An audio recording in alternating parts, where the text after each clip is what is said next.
Hello and welcome to another edition of the PHNX D-backs podcast right here on PHNX. My name is Derek Montilla. Of course, I'm your mayor of PHNX and not nearly as talented or have the stamina that Zac Gallen does. And that's all this episode is about. Of course, this episode, it wouldn't be what it is without this guy next to me. Of course, it is the vice mayor, the Thunderstick, the one and only Jesse Friedman.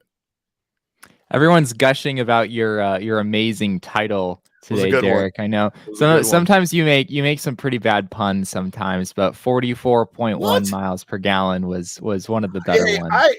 I don't, on a day like this, I'm not going to accept your criticisms, Jesse Friedman. That's all there is to it. All right. This is, you're not taking this one from me. This was one of my best. And of course, I am ready to build the goddamn statue. Let's go. This show is brought to you, by the way, by the fine folks at the DraftKings Sportsbook app, America's top-rated sportsbook app, and of course, probably your top-rated sportsbook app right now on the return of NFL Football Sunday, which was very sad for me as an Arizona Cardinals fan, and I have too much sadness to deal with, so I'm not taking on that burden right now. We're just going to talk about the Arizona Diamondbacks and Zac Gallen, of course, making franchise history with a consecutive scoreless streak of 44 and a third innings pitch. Jesse, what more is there to say about how good this guy is? Yeah, I mean, I know today's the day that the streak ended, right? I mean, so in some ways it's sort of sad, but like all in all, I mean, this was just an incredible run by Zac Gallen, 44 and a third innings of scoreless baseball. It's the 7th longest streak in Major League history in a single season, I guess, going as far as the live ball era is concerned, which goes back like 100 years. So it's just an incredible accomplishment from Zac Gallen. And even though this game was the game where the streak finally ended, he was still pretty darn good, Derek. I mean, 6 innings, 4 hits, 3 runs, 11 strikeouts in this game. He didn't walk anyone. Striking out 11 in that ballpark is not easy to do for anyone. And I thought, honestly, that this was one of the best starts that Zac Gallen has had recently, even though he did give up a run, which is, feels like a rarity given what he's done lately. It really does. And I mean, of course, it's not a bad outing by any stretch of the imagination. Like you said, 11 strikeouts, 3 earned runs, 4 hits. That's a good day at the office for any pitcher in baseball. But it is one of those things that the streak did end. We knew that there was a good chance it was going to end in Colorado with just the inability to control the offense in a ballpark like that. But more importantly, Jesse, the Diamondbacks lost 2 out of 3 to the Colorado Rockies. And I know that the history is great for Zac Gallen. It's great for us. And again, I've talked about this several times. We have to celebrate the good moments that we have this year, because the team probably isn't going to have that competitive, good moment. We're not going to have that moment of celebrating making the playoffs most likely this season. We're not going to get that. So we do have to celebrate, these milestones, right? Surpassing the number of wins that they had last season by, more than 5, more than 10. These are good moments. Personal accomplishments from these players, thinking back to Josh Rojas's day in Chicago and just all of these things that we've had. This day for Zac Gallen, this streak has been not only memorable, but something that's so hard to accomplish in not only modern day baseball, but the National League West. Let's be honest. This is a offensive powerhouse. So for you to be able to carry that kind of streak in a division that requires you to play the teams in this division that it requires you to play, that alone is an impressive feat, right? But Zac Gallen, I think the one thing I was impressed by the most during his streak, Jesse, by the way, the Arizona Diamondbacks had as many transactions as Zac Gallen had innings pitched scoreless during his consecutive streak.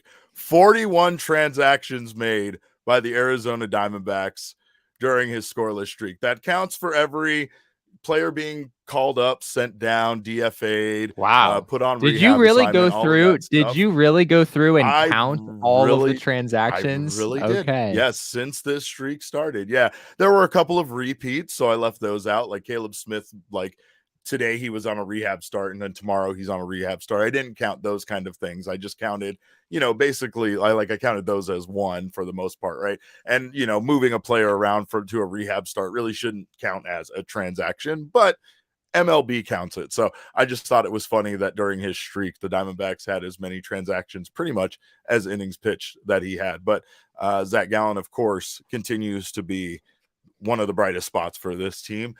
You actually had a very funny tweet today, though, because, of course, after Zac Gallen did get through his outing, you have the unfortunate task with this team of deciding who's going to come in and not blow this game in Colorado. And it was only a 2-run lead. It was only a 2-run lead at the time. Yeah. So the tweet that you sent out said, looks like Zac Gallen's day is done after 6 innings.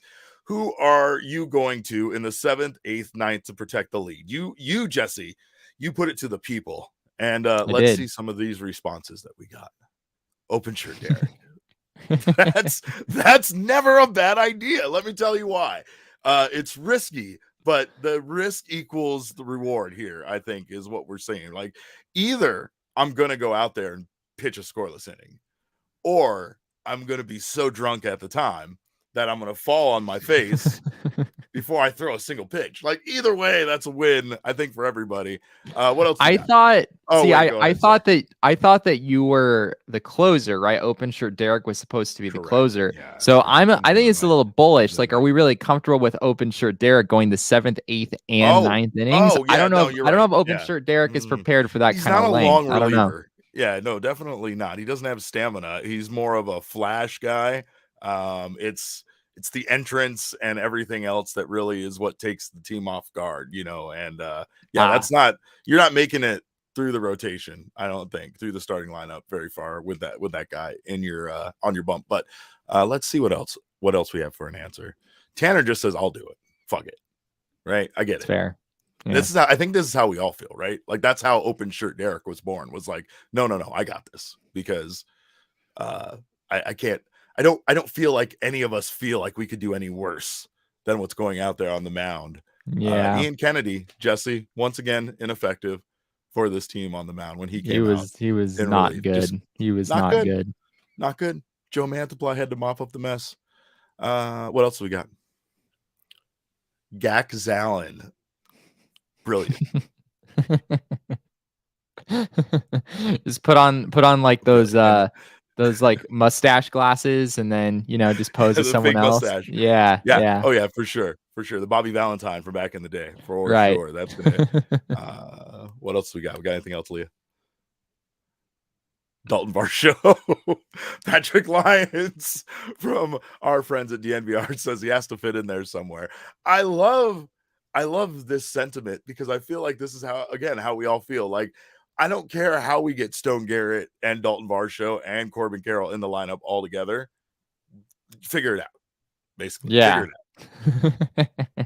DH, even the pitcher doesn't hit anymore anyway, so I'm not sure how having Dalton Varsho takes away the DH effectively. Yeah, you're right. It doesn't really work that way, but Dalton Varsho has some incredible versatility. So I understand where Patrick is coming from on this one. It feels like we haven't seen it, but it feels like he probably could pitch. If anyone on the Diamondbacks roster could, Dalton Varsho would probably be the one.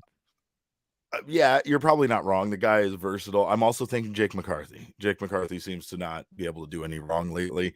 8-game hitting streak for our guy, Jake McCarthy. I had an interesting conversation today, which essentially alluded to the fact of, like, Stone Garrett and Jake McCarthy kind of somehow being the guys who aren't expendable, but might end up being seen as being expendable. And, like, that's heartbreaking considering what those two individuals are doing for this team right now. Yeah. But I also get it based on the fact that, there's cornerstones of the future that are here and playing for this team now. And there's going to be a point where I'm sure that, Mike Hazen and this front office is going to be forced to unfortunately choose who is packaged to possibly help make this team better elsewhere. And it doesn't matter who it's going to be, because whoever it's going to be is going to make us sad and regretful and everything the whole time. But I don't even want to talk about that now, because that's then. This is now. Now we're enjoying Jake McCarthy hitting. CJ Cron, speaking of hitting, he broke StatCast in game 2. Just fucking broke it with his home run. 504 feet in that ridiculous game that we all got to watch, by the way, at our new office together. So that was beautiful. We had a blast doing that. It was painful, but then it was also fun. Diamondbacks came back. from an 8-1 deficit, right? Like that was incredible. But again, they just couldn't lock it down. I had to use that bullpen gift way too many times this weekend, Jesse. It Yeah. was definitely a disappointing series bullpen wise. And of course, we know how tough it is to pitch in Colorado, but this series felt Yeah. especially deflating.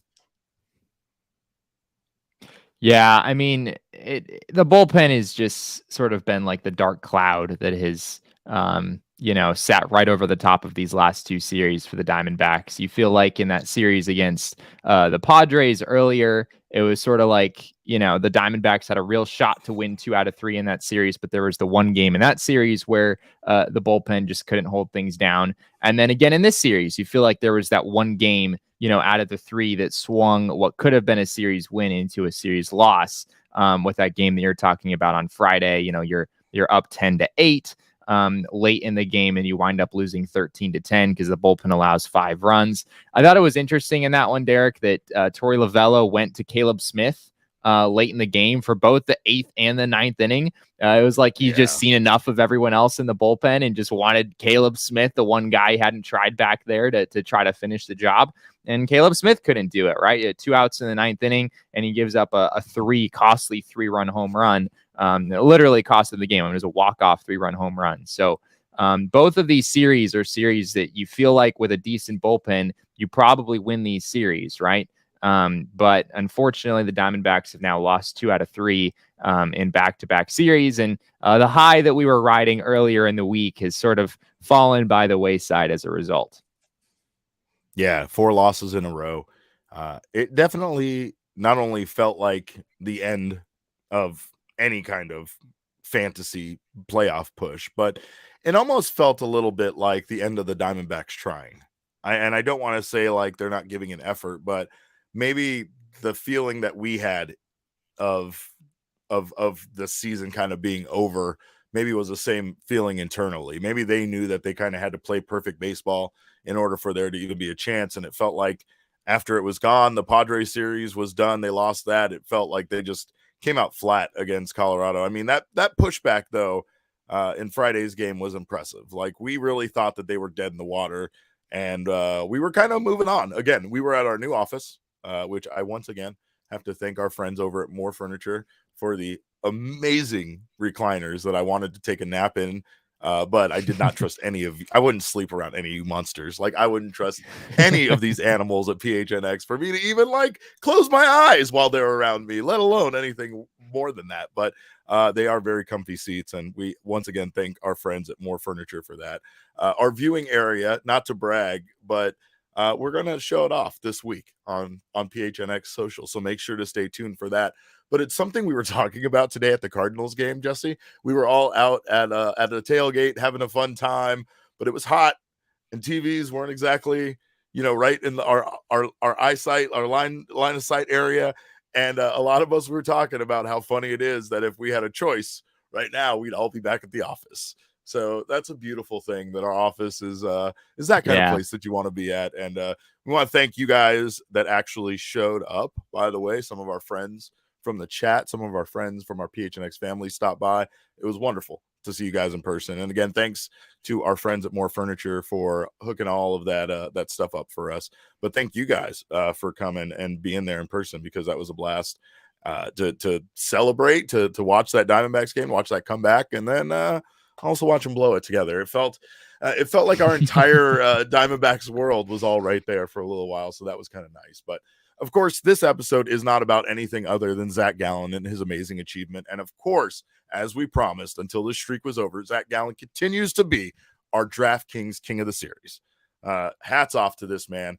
44.1 consecutive innings pitched over the streak, 11 strikeouts today. He had way more strikeouts over that streak, but 11 strikeouts today I thought was very, very impressive for a guy who was coming into this game with, history on the line, right? Like not only did he have franchise history to make, but there were a couple of guys named Don Drysdale and, a few other folks ahead of him that he was in the company of. So having the 7th longest streak, a consecutive scoreless streak in baseball history, considering how long baseball has been around, considering how many names aren't on that list or above his, is damn impressive. I mean, it's just so hard to throw like even one outing that's scoreless, right? Like if Zac Anything can Gallen happen. goes out, yeah, like even Jacob DeGrom, right? Like think of the best pitcher in baseball that you know. Like even when they're at their best, you still usually give up a run or two. Yeah. Like even making it through 6 or 7 innings without allowing a run is impressive. Doing it in back-to-back starts is impressive. But what we just saw, Derek, was Zac Gallen stringing together 6 consecutive starts, all of 6 innings or more, where he didn't allow a single run in all of them, right? Doesn't make And then, any of sense. course, it was the first few innings of today's game on top of that to come out with 44 and a third in the end. It's just incredible. Like at a certain point, I think we all just got used to watching Zac Gallen throw scoreless innings like it was nothing. Like it would have been shocking if anyone scored a run. And I was a little shocked. Like when the Rockies actually did score a run, even when there was first and second and one out in that inning, like you didn't feel that worried, right? It was like first, second, nobody out. Like, he'll probably get a double play, he'll probably strike a couple guys out and find his way out of this. It was genuinely sort of surprising when that base hit, it just sort of snuck through into right field and gave the Rockies a run against Zac Gallen, someone who has not been scored upon or had not been scored upon in a very long time. I won't lie. I was angrier than you should be for a guy just giving up one run. Like, my natural reaction was to be like, what the, but yeah, it's like you said, it's all based on expectations. It's based on what he's been doing, how used we are to seeing him doing what he's been doing. So hats off to Gallen for setting that streak. And to be honest, hats off to him for it being over now. Like he set the franchise record at least. Now he can move on with his life. It's kind of like what Tori said about perfect games and other things. Sometimes you want these guys, especially in a season like this, where there really is nothing left on the line at this point. You don't want them to be caught up in all of that might end up, I don't know. I mean, like you really just want them to go out there and try to play their best baseball and work on some things. Like Zac Gallen wasn't going to work on anything with a scoreless streak going on. He wasn't going to change a goddamn thing. You know what I mean? No, so and Brent Strom wasn't going to talk to him. He wasn't even going to talk to him. He's not even going to talk to him. I bet they haven't spoken in weeks. I bet they haven't. Like Zac Gallen comes and Brent Strom just turns the other direction and goes away. You know what I mean? But anyway, shout out to Zac Gallen. Again, our DraftKings King of the Series. And again, if you haven't done so already, make sure to download the DraftKings Sportsbook app. The NFL's opening week was absolutely action-packed, and it's just getting started. Right now, new customers can bet $5 on any NFL team and get $200 in free bets instantly. Win or lose, it doesn't matter. And as an added bonus for week 1, everyone can experience the thrill of DraftKings early win promotion. If you're watching us right now live, you might be able to get down on the afternoon games or the evening games or even the Monday night game. It's this simple.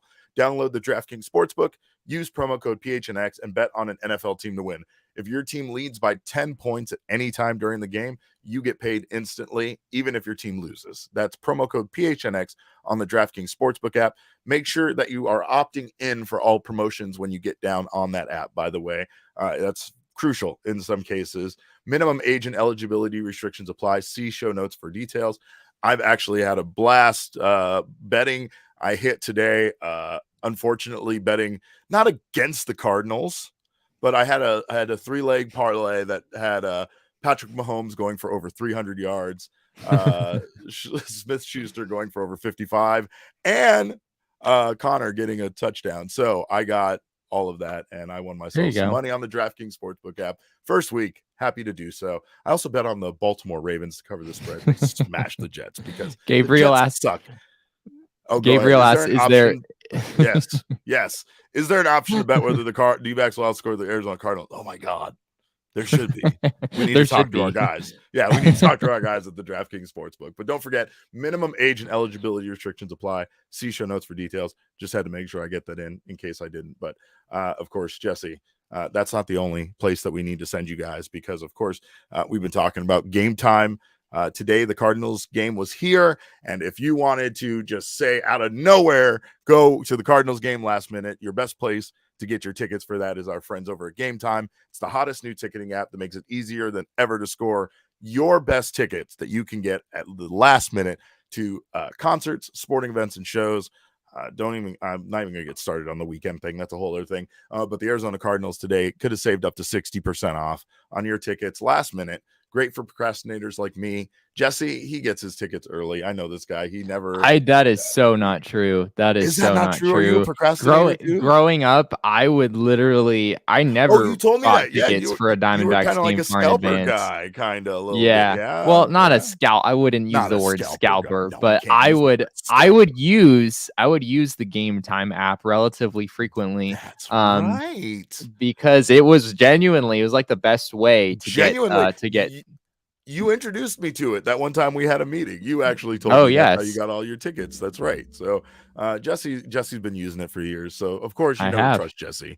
I mean, me, It's a questionable at beautiful best, app but too. Like out of all of the ticketing apps out there, Gametime is very aesthetic. I don't know how much like if you guys necessarily like how much oh, I aesthetics love are it. important to you in Oh, your they're ticketing very apps, important. but Yeah. Gametime is absolutely at the top of that list. We're using a different fantasy football app that I've never used before, and I love it. I've never used I don't know which I don't even know what fantasy football we're under, right? Because I was just sent links to stuff and I logged in. But like today it had like highlights. You could click on your player's face and it would show like your fantasy player scoring touchdowns.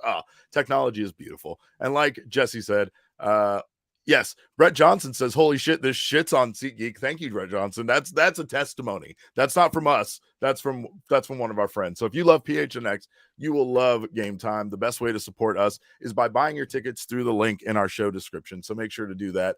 And of course, we thank you guys so much for checking out our partners. Unfortunately, today is a day of remembrance for a sad occasion, the saddest event to ever happen probably in the history of the United States. Today is September 11th. It's the 21st anniversary of the September 11th events, tragedy, everything that happened that day. There was a really sad event too that happened today, Jesse. On top of everything that happened with the baseball world, our heart kind of aches. Former Braves pitcher Anthony Varvaro played 6 years in the majors, including 4 years with the Atlanta Braves.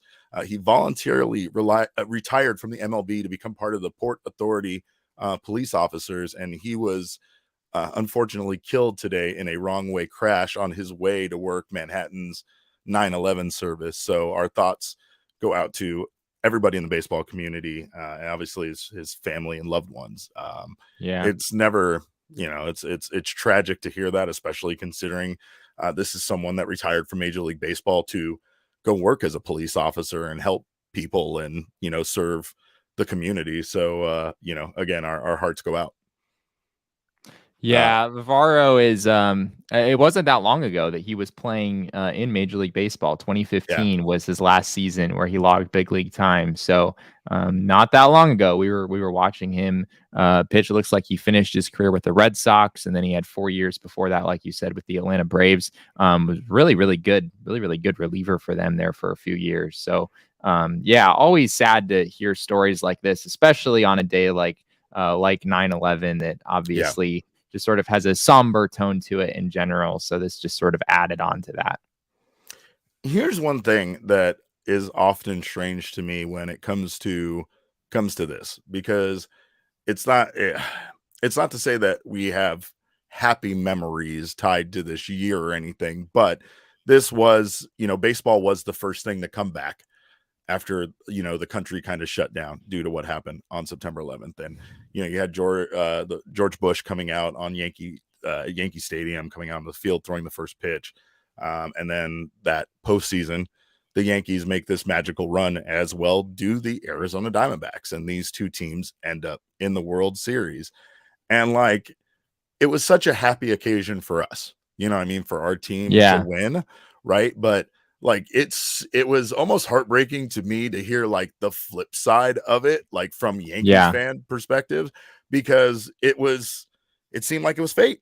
It seemed like it was fate that the Yankees, would go on and after this tragedy happened in their city and everybody kind of rebounded and used baseball as a way to come back together. It seemed like it was fate that the Yankees would win that year. And especially with the way that World Series went, right? It was, the Diamondbacks were really putting it to the Yankees before they started making some miraculous comebacks. But It was interesting to read an article today about that series and about how devastating the Arizona Diamondbacks win over the Yankees in the World Series really was to the city of New York.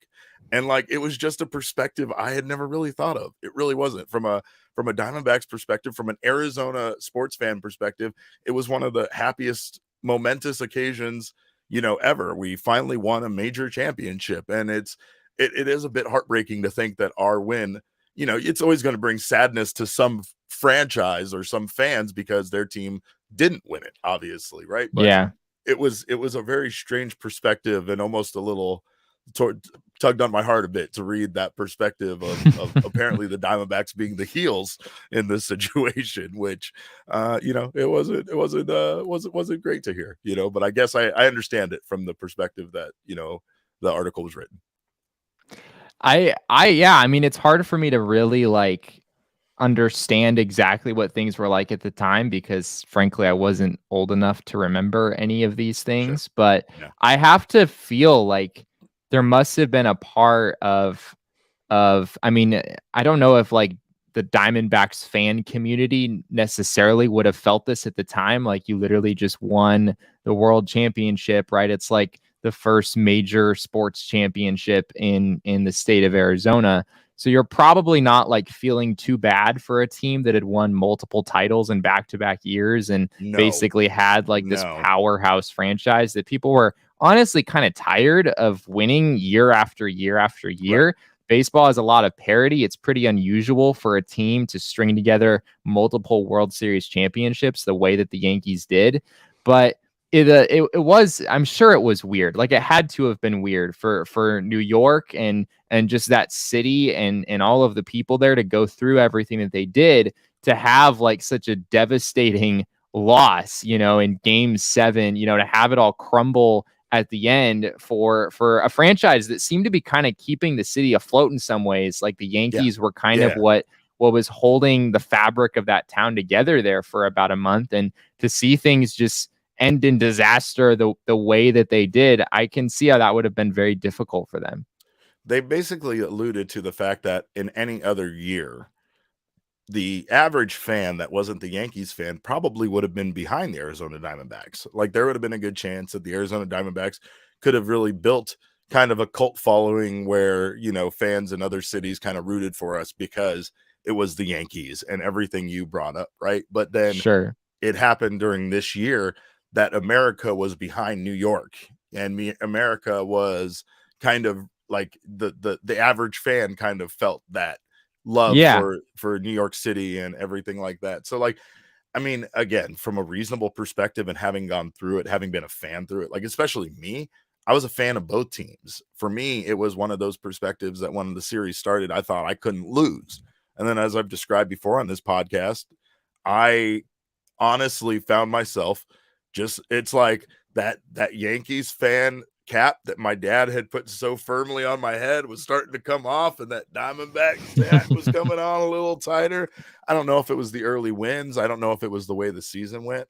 I just remember that when the Diamondbacks blew those games late, that I was ready to, kick my TV in. You know what I mean? Like it was the Derek watching the Suns lose and throwing the remote control through the big screen TV all over again. But it definitely came out inside of me who I was rooting for, right?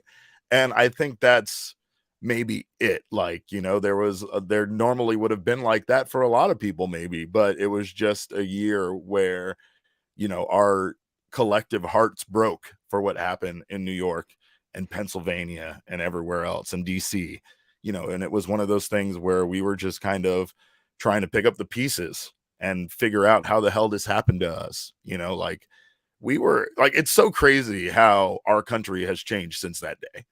Yeah. I still remember being in high school and watching like Columbine happen, right? And it's like that and September 11th were two events that I lived through in the aspect of watching these tragedies happen on TV. And like, it's kind of crazy to me because my childhood was so safe. My world, my country, everything was so Yeah. safe when I was a kid. Like, and so now it's just wild to me how, as an adult, I've watched this world change. And it's been since I was like a teenager growing up, making that transition into being an adult. And, now this is this world my daughter lives in that's so vastly different, from before, right? Where like this, even here in Phoenix, we had, kind of make national news with a high school that people still don't know if gunshots were fired or not. But, during a fight Yeah. at Central High School, kids broke out because they thought they heard gunshots. And it's like, yeah, it's no surprise. I mean, a kid could drop a firecracker nowadays, and most kids would break out running because of the way that this world unfortunately is Yeah. now, right? But like it Yeah. was, I guess that was the thing, was like for us, I guess here in Arizona, that was a moment of triumph. That was a moment of us kind of uh being able to forget about that tragedy and for a moment have happiness in our lives when our world was so broken at the time, right? And like it's Yeah. so crazy to think of it from the perspective of those that like of a city like that was the focal point of everything, and how again how this series was viewed. And like I definitely have a different view on it now, but it doesn't make me doesn't change my opinion. I'm still glad the Arizona Diamondbacks won it. And I'm sorry. I'm It's sorry. like we I'm sorry, not feel a sorry. little bad. We feel like Yeah, I a feel a little little bad, bad. but not, not I really. Not I at the think end the of the one day. I think really sports once again is one of those things that it's a healing thing. It's something that we can like get back together and we can remember that, how strong we are, but it really is just a distraction. You know what I mean? Like it's a Yeah. distraction, it's a form of entertainment. But for that year, it was something different. You know what I mean? It was like an inspiration to to our country. You know what I mean? It was like kind of a middle finger to anybody that thought that they could really terrorize the United States. It was a fuck you. No, we're going to go back to playing baseball. Like seriously, Yeah. Right. that's how Right. little you scare us or shake us, is that we're going to go back to playing baseball, and we don't give a damn about you know how badly you think you're going to change our world. It's not, but can't say it didn't, because it was a world changing event. To this day, I still have to throw away tubes of toothpaste when I go through TSA. Yeah, that's the most bizarre part of Still, it to me is like uh, I don't remember anything else, like I don't know anything else, but I'm told that prior there to was a 9/11 time, yeah, you didn't like could what just was it drink a even? Like bottle of water and go on was there on. any kind of security Oh yeah, whatsoever? yeah. No, it Like wasn't any different. It okay. wasn't really any different. You still had your bag checked. You still had to have stuff looked at if it looked Okay. suspicious. Yeah, you still weren't allowed weapons or sharp knives. Or they're just so much more critical of it. Now you have to check your shoes. Now you have to check anything that could be liquid. Now anything that could be, this. Like there's so many. It's just there's so many unknowns that it really is one of those things that we just decided better be safe than sorry. So sorry, you can't bring your fucking water bottles on here anymore. Can't bring your Yeah. tubes of toothpaste. They look too much like explosives. I'm sorry. So I get it. I too would rather be safe than sorry at times. So, but again, thank you guys for being here. Those of you that are here, I know it's a sad football day. I know there's lots of football on. I know your fantasy football teams are out there doing things and you need to keep up on it. So those of you that are here, we appreciate you being here. If you're a PHNX member already, we thank you for that. If you haven't signed up already, make sure to do so. Get yourself an annual membership. You will get yourself a free t-shirt over at the PHNX Locker for doing so. That's phnxlocker.com. If you get yourself a month-to-month membership, you will get your first month for just 50 cents. Regardless of your membership status, you will get both access to our members-only Discord, again, a fun place to be, even on football Sunday, and members-only discounts over at the phnxlocker.com. Also, if you're watching us right now, make sure to subscribe to the PHNX Sports YouTube channel. Leave us a thumbs up. We appreciate you for doing so, and sign up for notifications. That way you don't miss whenever we go live. And also, if you're listening to us right now in your favorite audio podcasting app, make sure to subscribe to us there. And leave us a 5-star review. We appreciate you for it. Jesse, looking ahead, the Diamondbacks didn't do so well in the AllCity division, obviously, this week. So let's take a look at where we're at in the standings. Those White Sox keep moving farther and farther above 500. Meanwhile, the Diamondbacks Yeah. just can't quite get there. I think this series loss to the Rockies once again was disappointing because it felt like, here's another winnable series. And I got to stop saying that because I feel like every time I say there's a winnable series this season, it doesn't go that way. Yeah, I mean, so at this point, the Diamondbacks, as of this moment, they still hold third place in the NL West. They're tied with the Giants. They're both teams are 66 to 73 as of right now.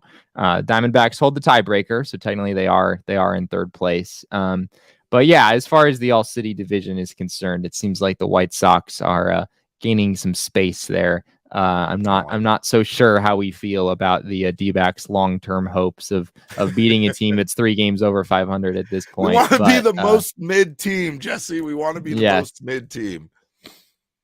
Yeah, I and this is the point, right, where the upcoming schedule gets really tough for the Diamondbacks. It really I mean, does. there's just not like the Rockies are the last team they play, frankly, that is worse than them, at least from a record standpoint. For the rest of the season. Yep, absolutely. For the rest of the season. Yeah. Yeah, they have the Milwaukee Brewers, the Giants, a couple of teams that they've, had some success against, but let's take a look at what they have coming up. Got some home games coming up on the schedule, the Dodgers coming into town and the Padres, 2 teams that I don't know if you want to go watch them play or not. That's up to you. Then they have these is it a 4-game or 5-game set with the Dodgers? It is a 5. This week is a 3-game series at home, but then next week is it's 5 games in 4 days at Dodger Stadium. Oh my God. It's about as brutal of a start nightmare to the week as you can have. Yeah. That's an absolute nightmare. Imagine getting up on Monday and having to play the Dodgers 5 times in 4 days. It's pretty rough. Give me something you'd rather do 5 times in 4 days than play the Dodgers. That's terrible. I'd rather sit in traffic for all 5 days, like just the whole time. I'd rather like the entire day than playing the Dodgers. Absolutely. I have good air conditioning and I like listening to music. I can handle that. I would absolutely rather have like 4 consecutive double headers against the Dodgers than sit in traffic for are you sure, Derek? You really would want to sit in traffic continuously for 15 consecutive hours during the day? Let me ask you this. Does this mean that the Diamondbacks don't have to play the Dodgers? Because if so, yes, that's exactly what it means. Would I rather do that than watch the Diamondbacks play the Dodgers? Yes, I'd rather do that too. There's so many things, Jesse. I'd have 5 root canals in 4 days before I'd want to play the Dodgers in that many times. That sounds awful. Yeah. Well, I mean, and it's not just next week too, right? With the 3 games against the Dodgers this week, you're looking at playing the Dodgers 9 times in the next week and a half. So it's pretty times. Yeah, it's pretty rough. Is that right? Do they have 4 games against the Dodgers at home? Oh no, you're right. I can't count apparently. It's 8. It's 8 games against the Dodgers in the next week and a half, which is still wild though, because the Diamondbacks only play the Dodgers 19 times the whole season. So to play them, 8 times in the span of a little more than a week is it's unfortunate. That's not right. And you taught kids math, Jesse. I did. Yeah. Well, apparently people think that if you're a math teacher, your primary skills in life are addition and multiplication. You're just a addition, multiplication robot. You're not one of those human calculator guys. Quick, what's 34 times 298? Go.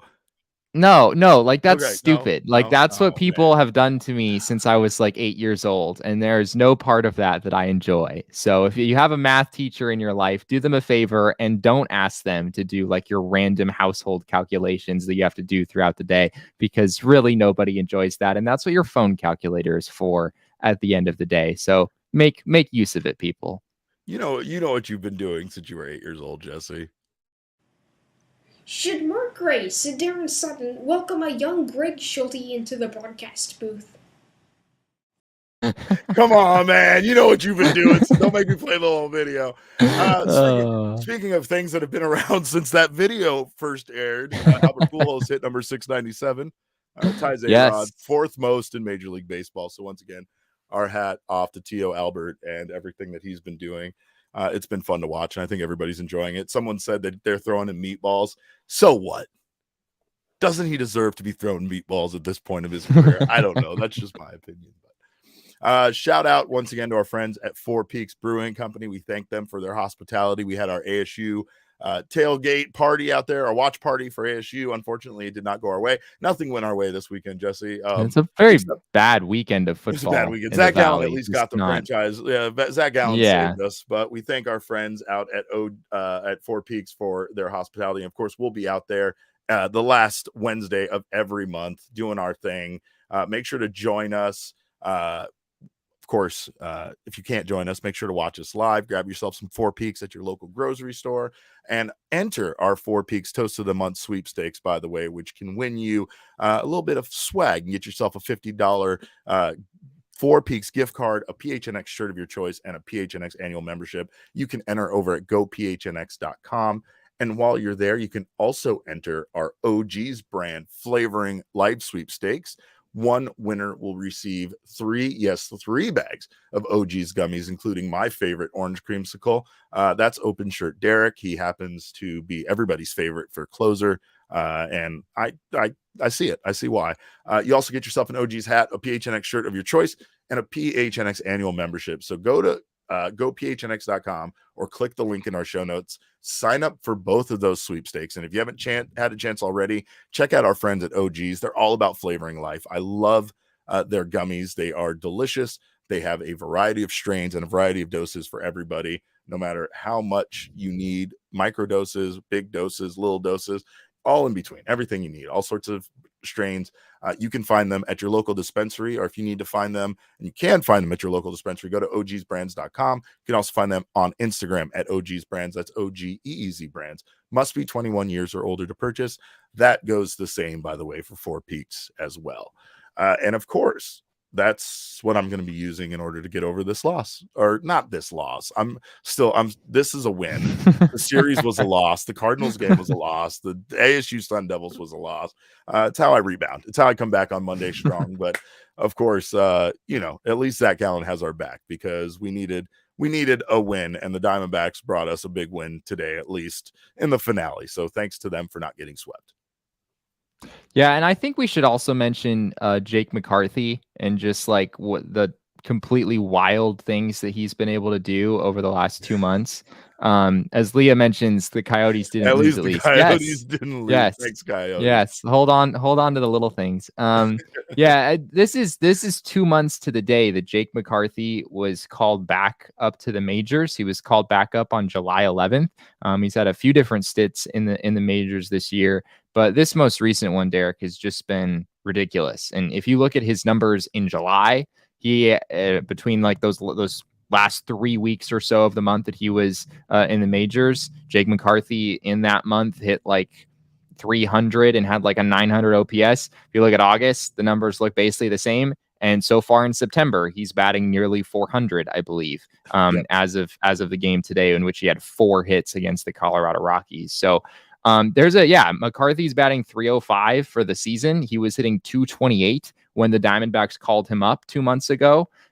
So it's just been remarkable what the guy has been able to do over the last couple months. Not just, really helping the D-backs in a big way, giving them some stability really near the top of the lineup for these last couple months, but also really turning himself into like a pretty compelling piece for the future.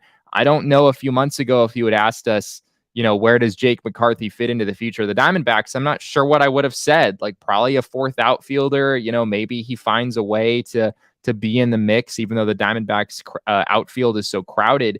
But he's really put himself right in the middle of that conversation. Is maybe the outfielder that you feel like most confident in moving forward based on what he's done these last 2 months.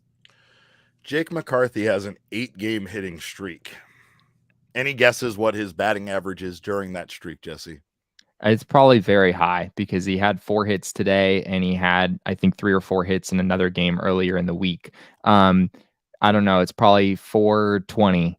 I'm going to guess 452. 452. 452 in an 8-game hitting streak. Right. A lot of time with hitting streaks, especially, you kind of look back on it and it was just strung along by a 1 for 3 and a 1 for 4 here and there. Yeah. Not only is Jake McCarthy hitting during his hitting streak, but he is hitting. He is hitting. I think that's how the young folks say it, right? You double the word and that makes it more significant. Yeah, right. I try to stay up on the lingo, Jesse, but he's hashtag hitting. Is that the right? Hitting. I don't know. Bussin'. Is he bussing? I don't know. I need Leah to jump in here. Leah says no. Leah says I think I'm using that incorrectly. I don't know, but he is on a tear, man, and it's great to see because again, not a lot of things are going right for this team pitching wise besides Merrill Kelly and Zac Gallen. It feels like. I mean, even Zach Davies was a complete disaster in his start against the Rockies. So, this team really has a lot of pieces to address in the offseason, and then they have this surplus of guys that we don't want them to even touch, right? Like surplus of talent all in the outfield that we don't want them to even get rid of. Like just start teaching these guys other positions, figure it out. So anyway, we'll see what happens with this team towards the end of the season. I hope that they can continue to at least muster up a fight and see how close that they can get to my prediction of 82 and 80 for me. That's really at this point what I'm looking at is them to make me look good with my predictions preseason. But we thank you guys, of course, so much for joining us. You can continue to follow us on Twitter. I am at Cap_Caveman with a K. Jesse is at Jesse N. Friedman. Our show is at PHNX_DBacks, but of course, all roads lead to at PHNX_sports on Twitter, Instagram, and Facebook. Make sure to join us tomorrow. We'll be back in the studio with our Mailbag Monday episode. Send us questions. We love to answer them. That's what Mondays are all about. Until then, we thank you guys so much for joining us here in the chat. On behalf of Jesse and myself, we appreciate you. We hope you have a happy Sunday. And remember, kids, baseball is fun, but it's so much more fun when you bet on it.